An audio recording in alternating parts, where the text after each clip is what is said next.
Okay, times were rough. The year was 1979, and I happened to be in Washington, D.C. during Pride. So I watched the parade with amazement, but remembered I was naval personnel and not allowed to march in such things. So I walked calmly along the sidewalk as I glanced over at all of the people that were out and proud and remained silent, fearing I was safe. The next year found me in New York City, also during Pride. But this time I said, to heck with it. I was going to be out and proud.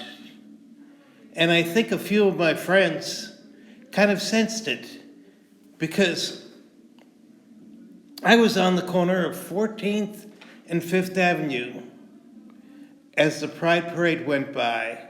And a friend of mine that I knew from Washington, D.C., grabbed hold of me and says, "Hey, come along.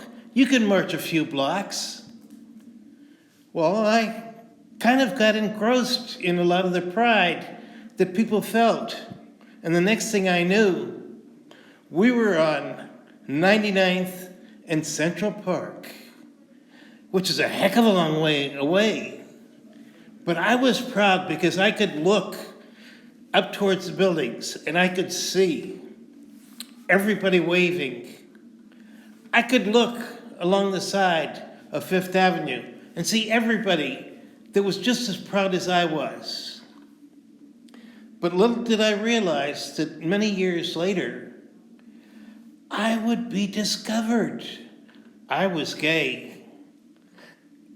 But the thing is the paperwork that they had me marching in the parade in Washington, D.C.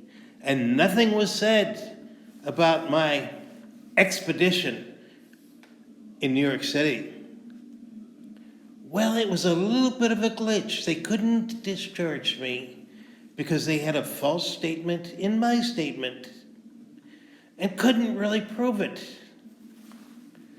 So I kept my mouth shut. Didn't say anything about New York Pride. But here it is, 50 years later, since Stonewall. And the memory still comes to me to this day. I was out and proud. But according to the government, I wasn't allowed.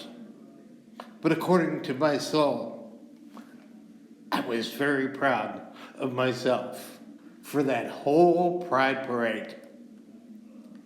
So now that it's 50 years later, and we've got Pride coming up, I'm going to be marching